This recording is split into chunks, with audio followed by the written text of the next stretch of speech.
ក្រោយស្ដាប់វីដេអូនេះចប់ហេតុអីបានអ្នកទាំងអស់គ្នាមិនព្រមចាប់អាជីពជាអ្នកនិពន្ធនិងសរសេរសៀវភៅដើម្បីលក់ព្រោះការរកលុយអំពីសៀវភៅការបោះពុម្ពសៀវភៅក៏អាចរកលុយបានពី$500ទៅ$1000ដែរក្នុងមួយខែប្រសិនបើអ្នកទាំងអស់គ្នាធ្វើរឿងទាំងអស់នេះបានសម្រេចនិងជោគជ័យទី1អ្នកទាំងអស់គ្នាត្រូវដឹងថាការបោះពុម្ពសៀវភៅមួយក្បាលគឺអាចចំណេញបានចាប់ពី$5ទៅ$6តាមការ run market របស់យើងប៉ុន្តែតម្រូវតែអ្នកគ្នាបោះពុម្ពសៀវភៅចាប់ពី1000ក្បាលទៅ2000ក្បាលអញ្ចឹងចំនួនប៉ុណ្ណឹងអញ្ចឹងអ្នកទាំងគ្នាអាចចំណេញបានក្បាល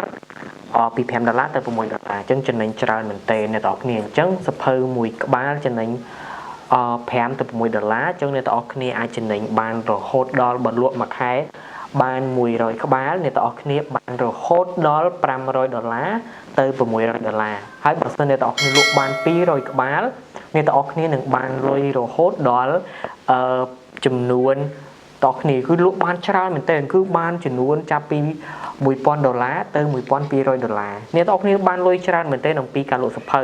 អញ្ចឹងអ្នកទាំងគ្នាត្រូវដឹងថាការលក់សៀវភៅអាចរកលុយបានច្រើនមែនទែនរហូតដល់រាប់ពាន់រាប់ម៉ឺនដុល្លារអាស្រ័យលើអ្នកទាំងអស់គ្នាលក់សៀវភៅបានច្រើនអ្នកទាំងអស់គ្នាលក់សៀវភៅបានច្រើនការវិនិយោគសៀវភៅគឺជាការរកលុយដ៏ល្អមួយហើយបានជួយសង្គមទៀតផងអញ្ចឹងអ្នកទាំងអស់គ្នាបានឃើញអ្នកនិពន្ធជាច្រើនគឺស្ថានជាច្រើនហេតុអីគេចេញសៀវភៅរហូតព្រោះតែសៀវភៅគេលក់ដាច់អ្នកទាំងអស់គ្នាពេលគេលក់ដាច់គេមានលុយច្រើនមែនទែនអញ្ចឹងបើសិនណាគេដែលកំពុងតែត្រូវការរកមុខរបរឬអាជីពជាអ្នកនិពន្ធអ្នកទាំងអស់គ្នាអាចបោះពុម្ពសៀវភៅលក់សរសេរសៀវភៅលក់បើសិនអ្នកទាំងអស់គ្នាមិនទាន់យល់ដឹងអំពីការសរសេរសៀវភៅបែបណាអ្នកទាំងអស់គ្នាអាចចាប់ផ្ដើមការរៀនសូត្រអំពីជំនាញក៏ជាចំណេះដឹងតែនិពន្ធបានអ្នកទាំងអស់គ្នានឹងអាចនឹងស្វែងយល់បន្ថែមមែនទែនថាតើការធ្វើជាអ្នកនិពន្ធត្រៀមខ្លួនមិនខ្លះទៀតដើម្បីអាចក្លាយជាអ្នករកលុយពីសៀវភៅបាន